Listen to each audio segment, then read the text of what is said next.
Y'all seen this video? This astrologer, I'll tag her in the caption, has a chart twin, and that chart twin is none other than our vice president.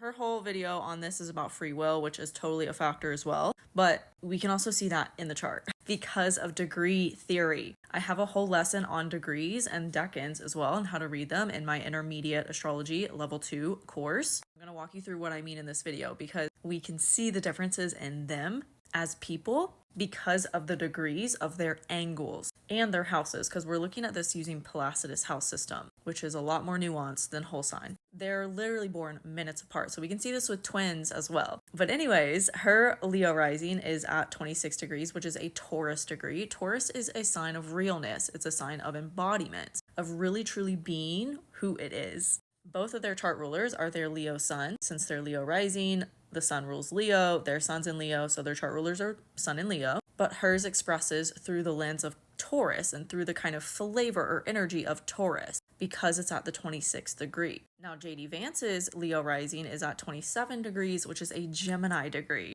Gemini is all about expression, communication, and storytelling through their communication, how they express themselves. Also, Gemini is really shifty energy, whereas Taurus is fixed in who it is and how it is. Gemini is mutable. They're going to show you one personality and could show someone else an entirely different personality because they are adaptable, they're mutable. And interestingly enough, both of their 10th houses mostly are ruled by Gemini.